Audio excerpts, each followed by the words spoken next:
Pat, how you doing? Good, Randy. How's it going, man? Excellent, thank you. We're really delighted to have you on today.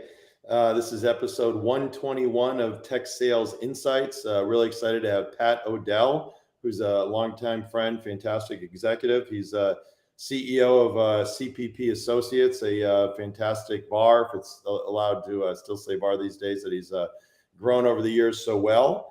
And his title topic is applying the 7 habits of success to sales. So definitely be a great one for sure. We're also sponsored, as always, by Sales Community. So for those that are members already, thank you so much. For those that are not, Tucker, I think we'll pull up the link here. You can go to salescommunity.com/springfree, or you can just go to the site and click on the tab that says Spring Free. I recommend doing that one as opposed to the one that you pay. And as always, Tucker is behind the scenes helping out. So Tucker, thank you so much. And then we're also sponsored by Sandler.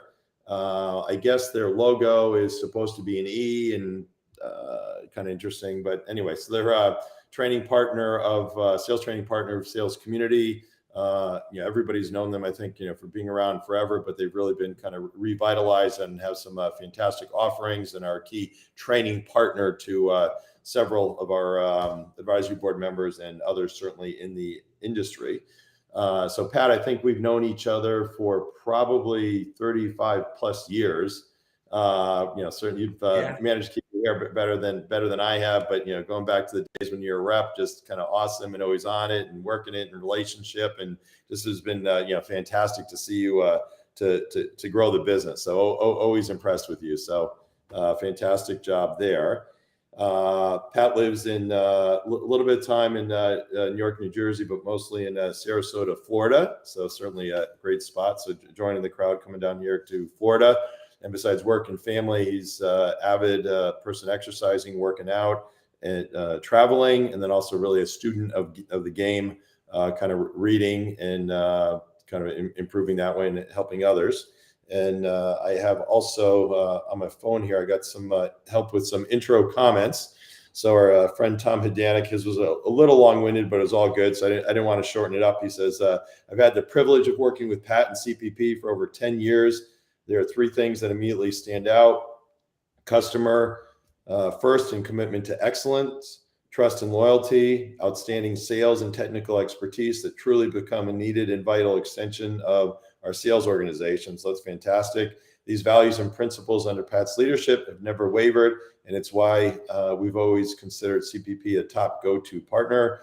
I know these values are often overused, written and said, but it becomes clearly evident that when the deal or situation is at its most critical juncture, Pat and his team are front and center, working together to ensure a win-win situation. Whether it was a complex deal structure, investing in the customer, providing technical services, or augmenting our professional services, CPP was always there, no matter what the circumstance, as a trusted and valued partner. So pretty cool there. Tom Hidanik, thanks for that one. Kevin Blaine.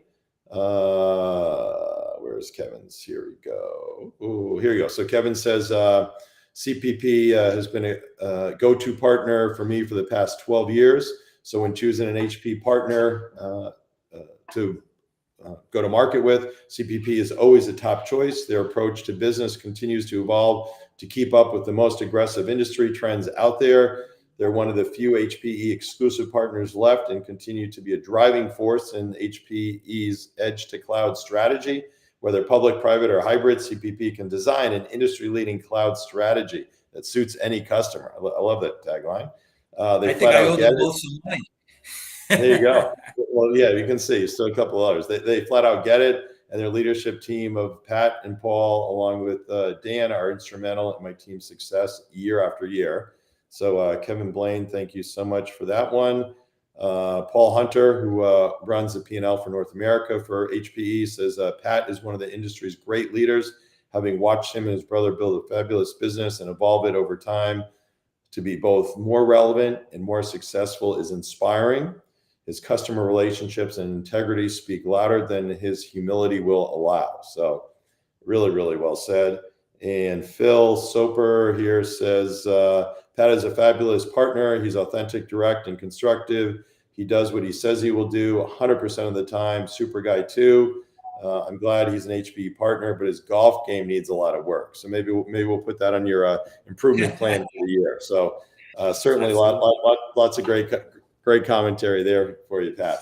So let's maybe jump into questions. So you were a Pitt Panther, graduated in '87. What was your first job out of college? It was EMC. It was EMC. I think you were already a year or two in. And the funny thing is I knew nothing about computers, had never turned one on, had never sold anything, had other job offers that were 25% higher in pay in different industries that I knew a little bit about. And something told me just go to EMC. I deliberated for about a month, and then I took the job. And you know how impatient the E and the M and EMC were, right? And they were having their teams call me, and that was part of what sold me. They wanted me to join the team, and I'm grateful, knock on wood, to this day. By the way, the other company I almost went to went out of business 6 years later. There you go.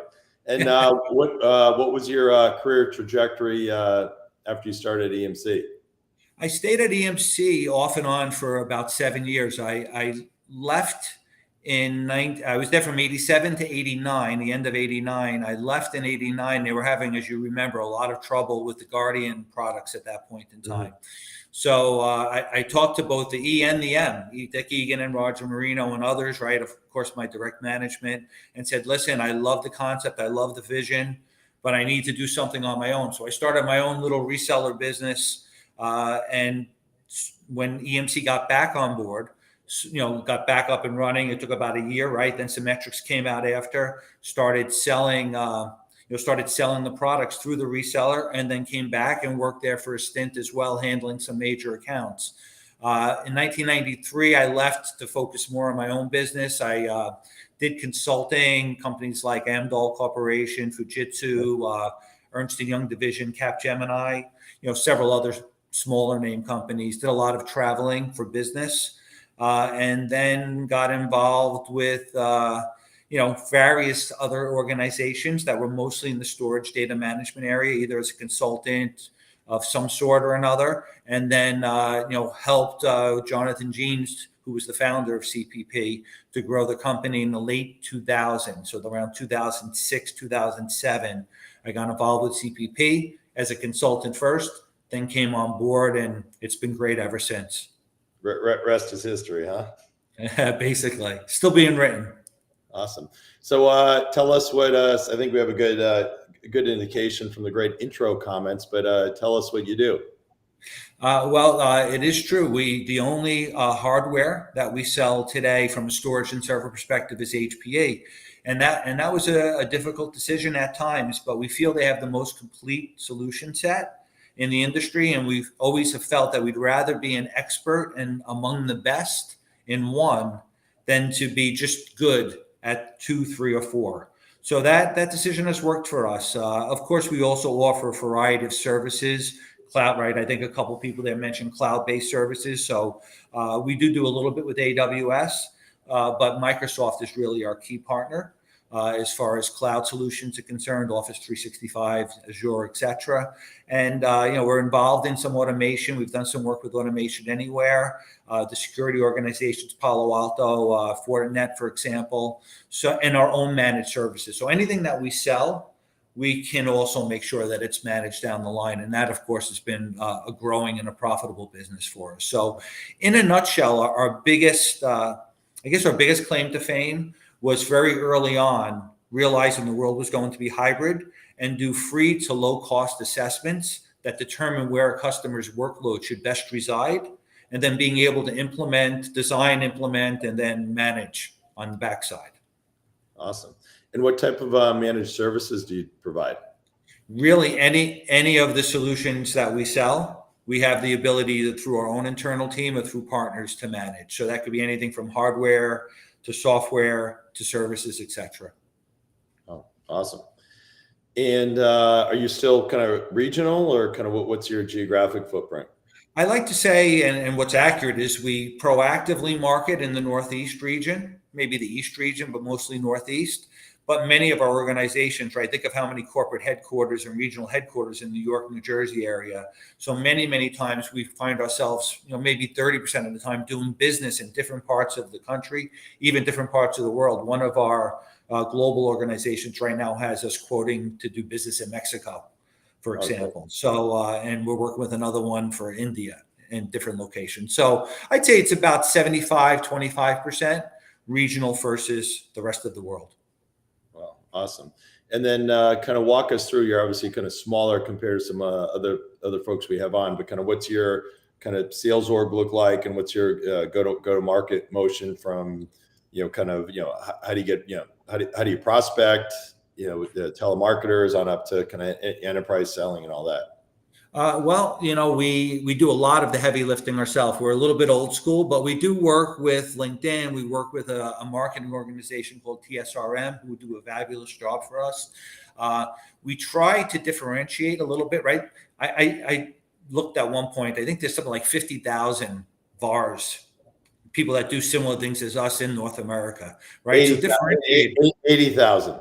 80. So, you would know better than me, right? So 80,000, right? So to try to differentiate, we really like to stay focused on, well, first of all, myself and Paul are still very involved with clients. Between the two of us, we probably touch on a regular basis, not just from an executive standpoint, but from an actual carrying the ball on 30 to 40% of our major clients, right? So we still sell.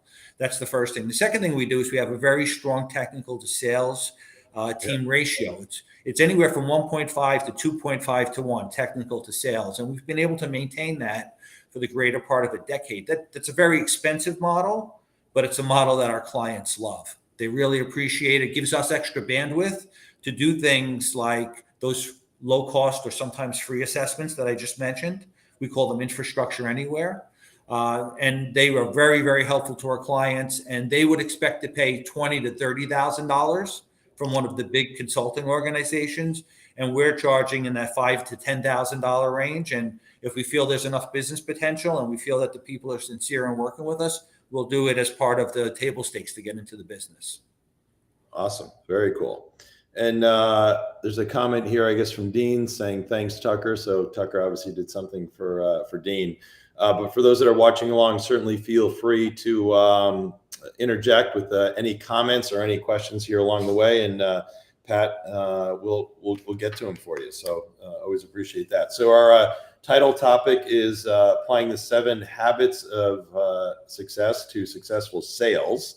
And certainly, on the one hand, an obvious topic, but one that has not come up at all since the time we've been doing this. Why are you so passionate about those? Well, I wanted to, let me start by saying, I think that a confused mind does nothing, right? So that's been my experience in sales and life in general. So I wanted to take as my main framework, and I've applied this to my own life.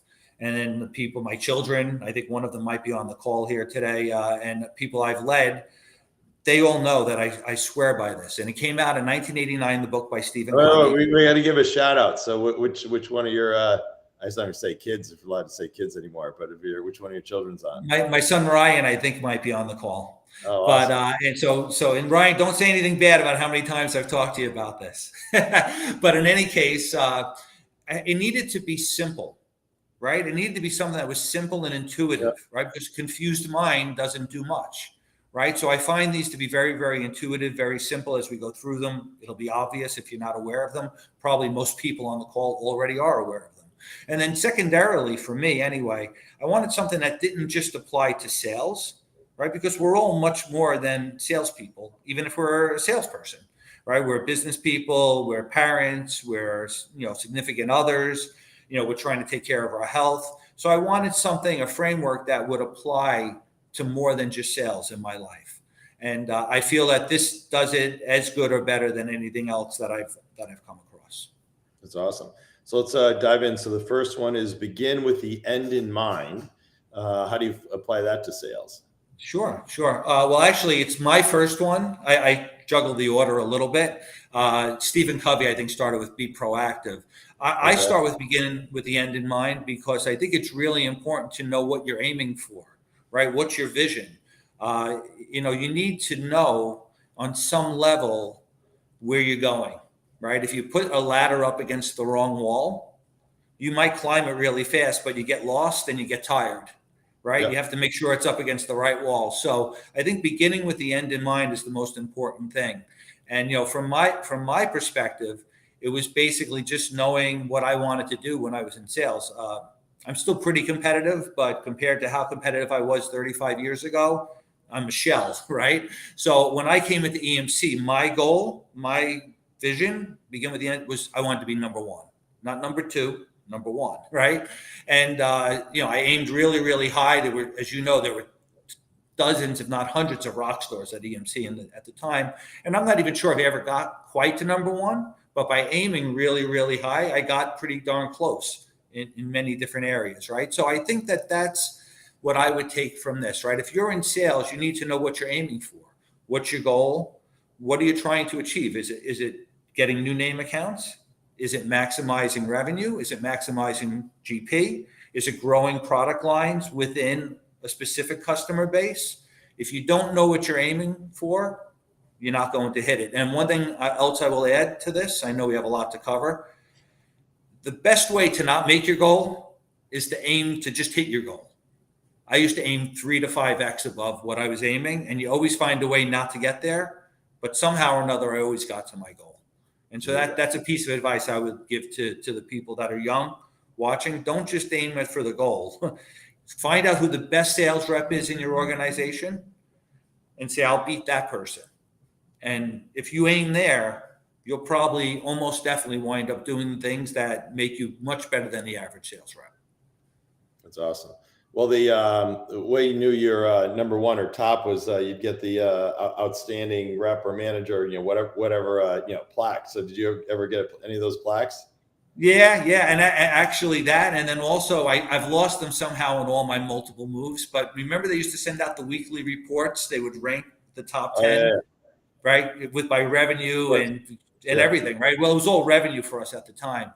So, it was pretty interesting because Terry Jan was the top sales rep at EMC when I went into the field in 1987.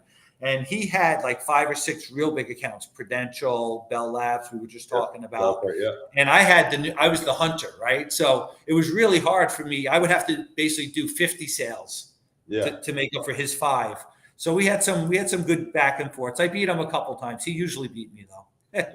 And then talking about the competition side, Andy O'Brien and Greg Guimon, and we're all friends from school. So every quarterly meeting we come together, and the way we'd kind of measure ourselves would be W2. So you'd kind of see whose W2 is higher. So that was it's probably an old school thing, but any of the younger crowd watching, I encourage you to do that. I think I got some extra beer money from them doing that. But anyway, and then Ryan pops on here, says, hey Pop. So Ryan, maybe you want to share a Patism or Dadism or something like that might be interesting for the group, or certainly you can ask him a question as well.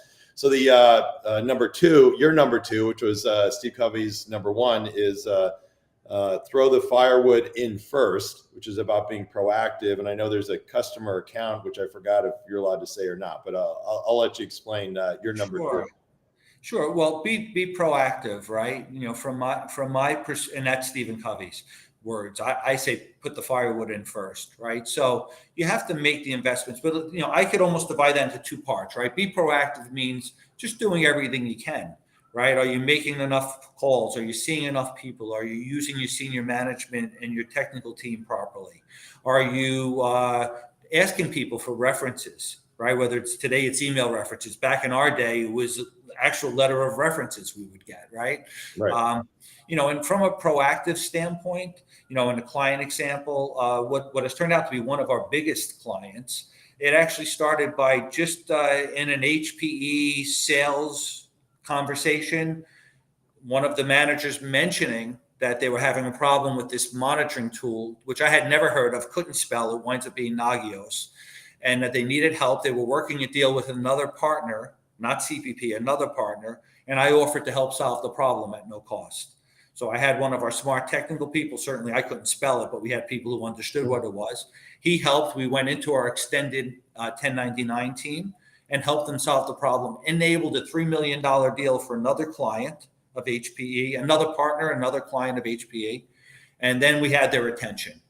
And then we did it again on a storage area network where we helped displace Cisco with Brocade. We did that for free. That's probably a $30,000 assessment. And then, after that, had the complete trust, got mapped into deals, $10 million plus worth of business has ensued over the years. So it's just a matter of being willing to throw the firewood in first and to make investments and see what good happens from there.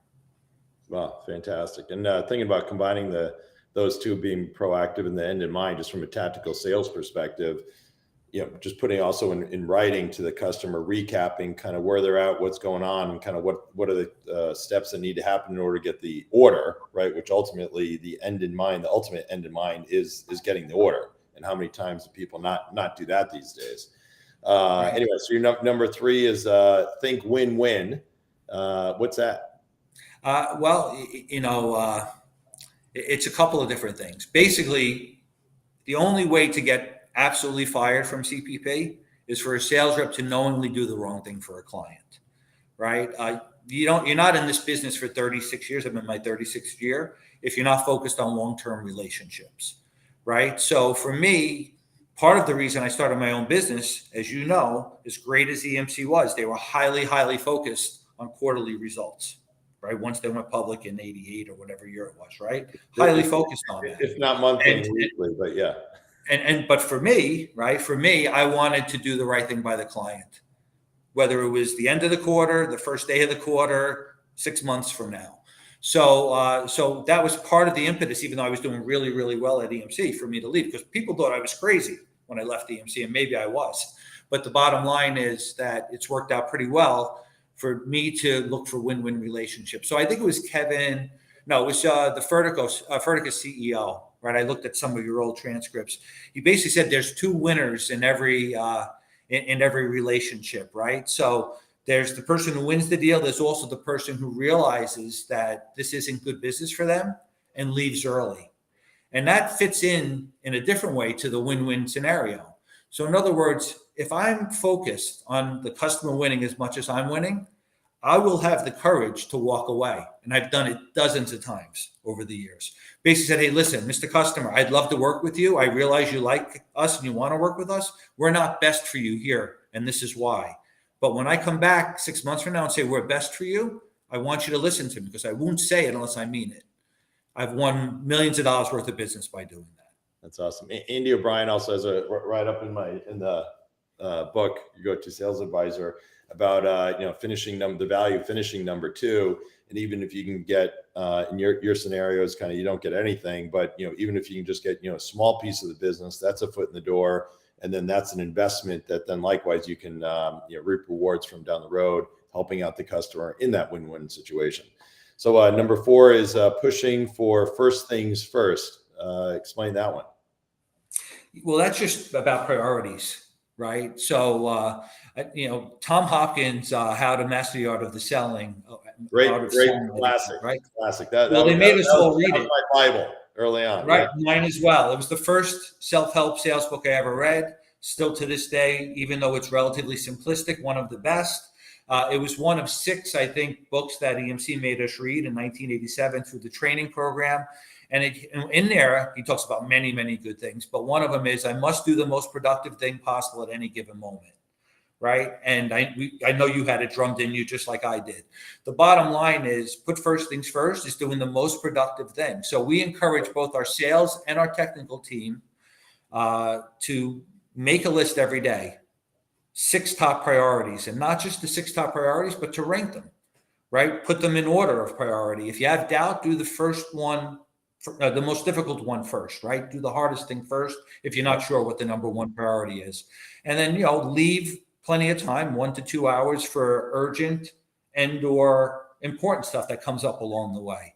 So it's really just time management said a different way. Yeah, awesome.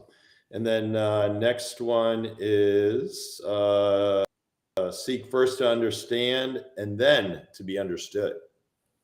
Well, that's not only in sales. I think that's really anything in life, right? Any kind of relationship with people's skills. We all can get in trouble, myself included, by speaking too soon without fully understanding. I did it just yesterday with my brother. And if he's on, I don't know if he's on, I think he had a client meeting, but if he's on, he'll laugh and he knows what I'm talking about.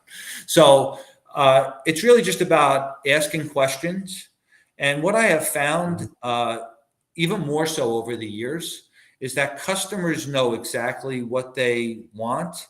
And if you ask the right question and you have a demeanor of being open, they'll tell you what they want. They'll tell you what's important to them most of the time. And I can't tell you, Randy, how many meetings I've gone into where I was supposed to make a presentation. I had a half hour and I spent the first 15 or 20 minutes just asking questions and learning what was most important to the client, and then spending 10 minutes talking about what was important to them instead of a half hour talking about what was important to me, which may have not been important at all to the client. So I just think it's a business and a sales process that's seeking first to understand. It just makes a lot of sense. And there are dozens of books out there on just asking questions, smart questions, etc. And then active listening, of course, right? If you ask the questions, but you don't listen, right? You got to listen as well. Well, that's why I say, 2 ears and one mouth, right? Use in proportion. Amongst other things. All right, number 6. So from a synergy perspective, have 1 + 1 equal more than 2? Yeah. Well, I think that seems pretty apparent, but sometimes we don't think about it. And the way I apply it to sales, right? There's different ways to apply it, but when I apply it to sales, it has to do with using your resources properly, right?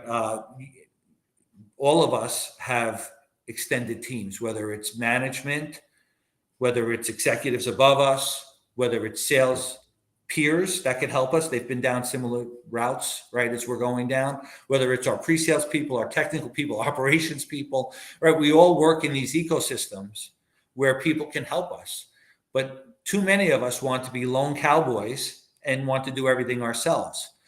And I do have an example, and this is actually from my EMC days. I was working with one of the biggest banks in the world, or trying to get into one of the biggest banks in the world. Maybe they were the biggest at the time. And I realized pretty quickly, I was in my 20s. I realized pretty quickly, I didn't know anything about the banking industry. And I didn't really even know that much about technology, right? So I leaned super heavy on our technical people, right? Who at that time, you'll laugh about these names, Pat Weber, Ed Liam, right? They were our technical team, right? Supporting us. They helped me with both the technical aspects and also the industry information. Guys like Roger Marino at the time, Frank Keeney would come down from an executive standpoint. John McCarthy was my boss. He would help, and then of course, right, you have to know something. And I knew what I knew, right? So I knew basically 4 things, right? I knew that performance storage can make a difference because they wanted to put more than 1,000 users making $50,000 a year on average behind these workloads. And I felt that if we can increase their performance by 2%, I did the math, it could be $1 million a year of savings for them. And they looked at those numbers and bought into them. I knew that RAID, right? RAID was just coming out. We're talking in the late 80s, early 90s, was just coming out. RAID would make a big difference from a sparing perspective and also from a cost perspective. And also that the environmentals, right, if the symmetrics were small. So I knew those 3 things, and that's what I kept focusing on. The 4th thing I knew is that I would take as long as I needed to get in there, right? So back then, and you'll smile, we used to circulate all the reference letters. Remember all the reference letters? They would come from all parts of the country, all parts of the world. 1 or 2 a week would come out.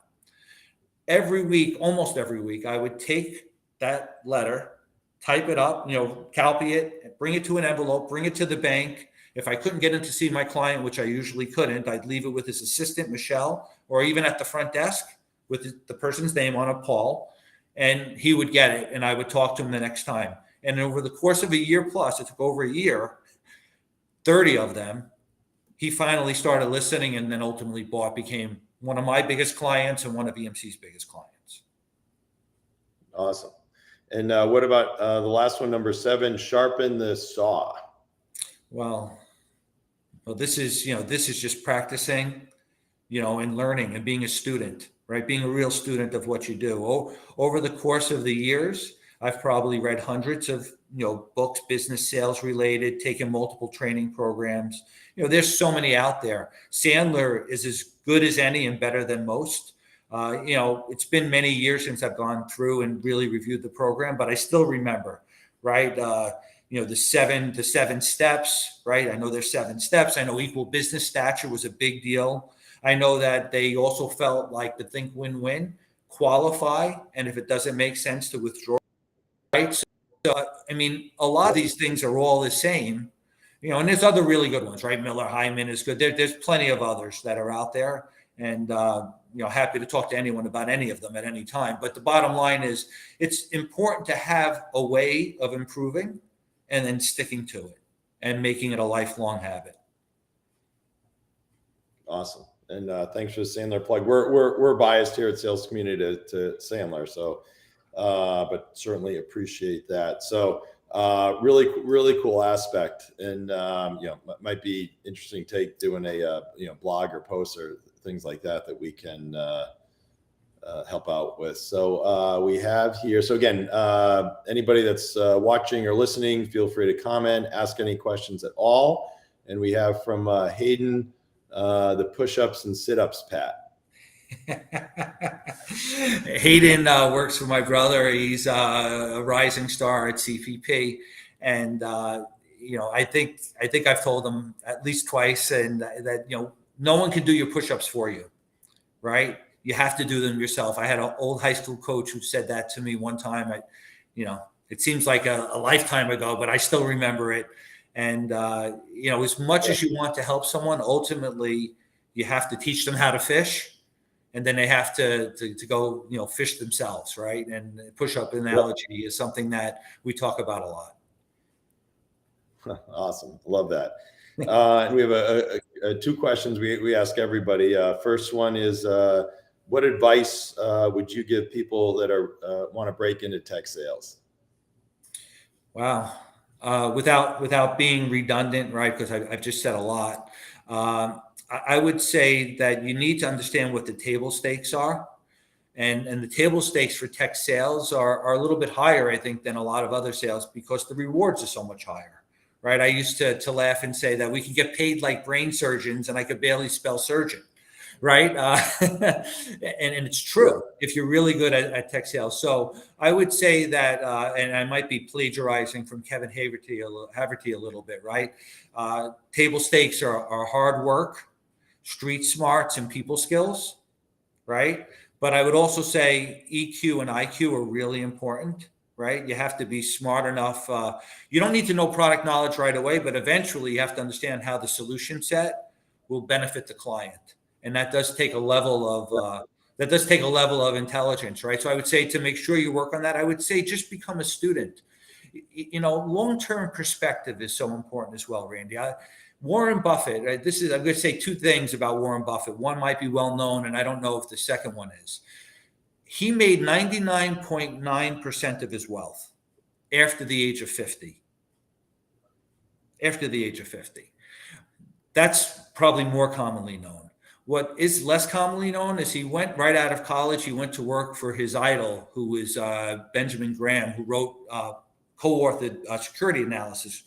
Graham Dodd were the 2 authors. So he was a famous guy, teacher in Columbia. He went to work for Graham.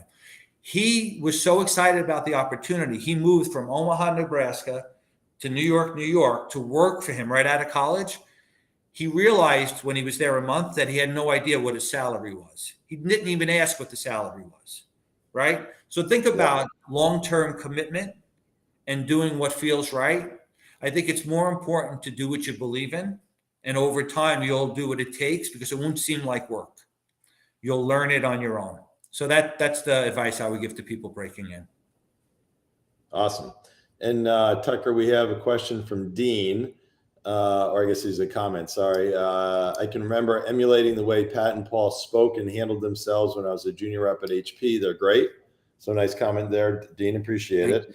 And then other question we like to ask is, maybe if there's one thing you could suggest for advice for those that have impacted by recent layoffs in tech sales. Use your networks. Use your networks, right? So think about it, Randy. You probably, I don't even know what you have, probably 15,000, maybe more than that, right, on your LinkedIn. I have maybe 5,000 to 7,000. I don't even know. But 27,000. There's there you go. Who's counting? there's a cap at 30,000. So now it's like, I have like 3,000 left so I'm only going to accept, who I really want. But anyway. So think about it, right? Be the type of person that if you reached out to someone like you, Randy, that you'd want to help them, right? That you'd want to take and make an investment in helping them. There's plenty of ways to network nowadays. I've told people, look through that I've respected, that have asked for help. Look through my network. Anyone you want me to introduce you to and talk about you with them, I'm happy to do it. So that's what I would do. If you're impacted, use your network.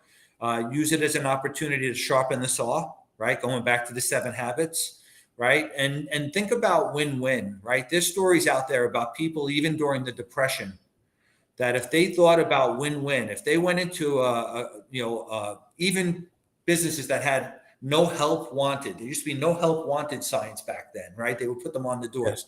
But if they would walk in and say, listen, I've been thinking about your business and I have some ideas on how I can help you to get more business. Would you mind if I bought you a cup of coffee and spent 15 minutes with you and told you what my ideas were?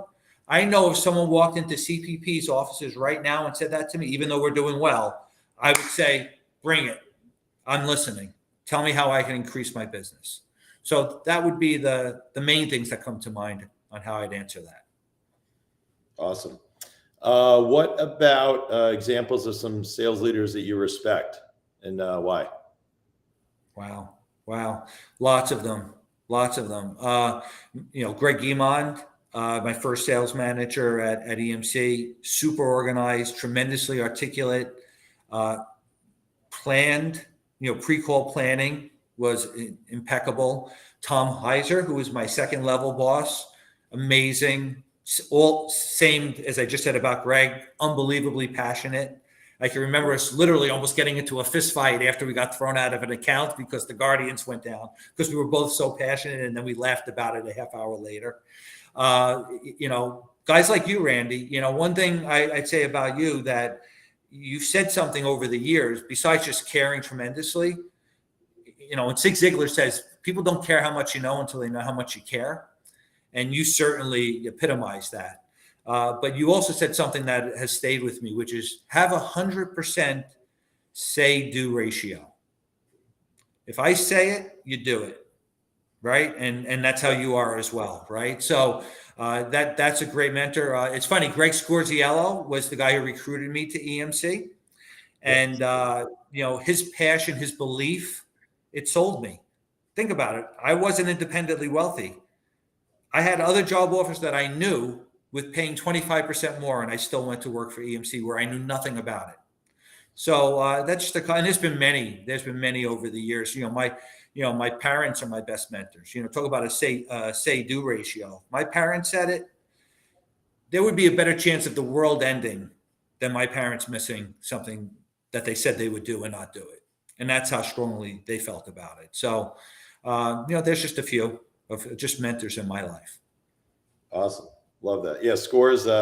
He and I opened up the UK operation for EMC, and then 87 was when I got shipped over to Australia to open that up, and then he got shipped back to headquarters. So then you're able to get him then, which is awesome.